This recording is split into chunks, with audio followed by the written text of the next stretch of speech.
नमस्कार, आप जुड़ चुके हैं दी अर्थ न्यूज़ के साथ और आज एक बार फिर जो है शिवसेना डोगरा फ्रंट के कार्यकर्ताओं द्वारा प्रदर्शन किया गया। इस प्रदर्शन में जो है जम्मू कश्मीर एडमिनिस्ट्रेशन के खिलाफ नाराज़गी जाहिर की गई और इसमें साफ तौर पर इंटर स्टेट बसेस को लेकर जो है नाराज़गी जाहिर की गई। आप साफ तौर पर देख सकते हैं कि यहाँ पर इनका कहना है कि इंटर स्टेट जो सेवाएँ हैं वो शुरू कर देनी चाहिए, क्योंकि अगर आप बात करें तो कोविड की गाइडलाइंस जो नई निकाली गई थी उसमें साफ तौर पर जो है हर जगह पर 100% जो सर्विसेज है उसे शुरू कर दिया गया, परंतु इन सर्विसेज को क्यों रोका गया है ये एक बड़ा सवाल उठता है कि क्या इन सर्विसेज से ही कोविड के फैलने का खतरा है।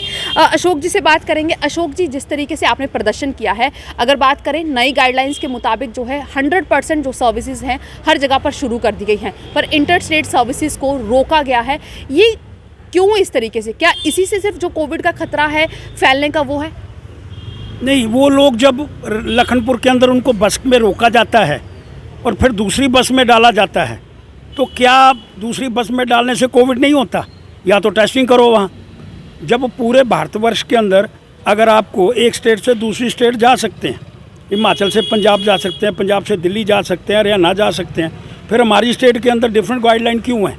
इसलिए मैं मांग करना चाहता हूँ कि जब स्कूल खुल गए, कॉलेज खुल गए, मॉल खुल गए, सिनेमा घर खुल गए, तो फिर ये इंटर स्टेट व्यवस्था जब पूरे भारतवर्ष के अंदर खुली हुई है तो हमारी स्टेट के अंदर इस पर प्रतिबंध लगाने का क्या प्रयास है?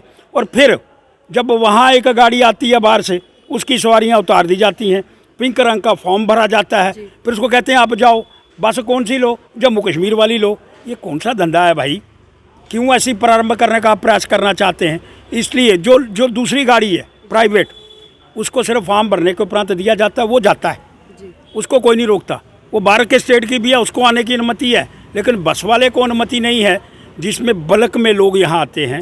और गरीब आदमी जिसके पास गाड़ी नहीं है वो क्या करेगा? वहाँ उतर जाएगा, वो 4 किलोमीटर आगे चलता है, फिर यहाँ आकर के उसको दूसरी गाड़ी सरकार देती है, उस पर बैठ करके यहाँ आता है। तो क्या जब वो दूसरी गाड़ी में बैठता है तो कोविड के लक्षण उसको समाप्त हो जाते हैं? ये क्या है, मुझे समझ नहीं आ रहा।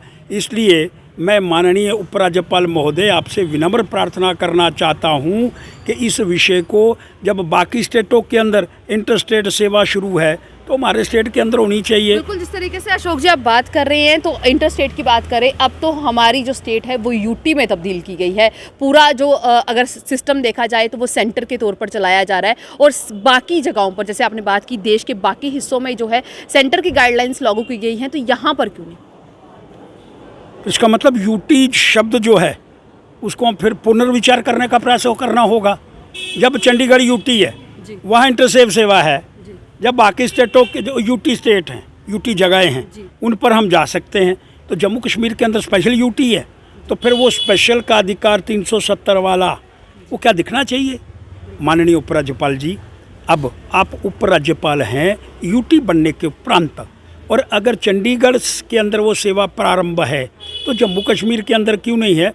आपको कृपा करके जो गाइडलाइन दिल्ली सरकार की है उनको पूर्णतः लागू करना चाहिए।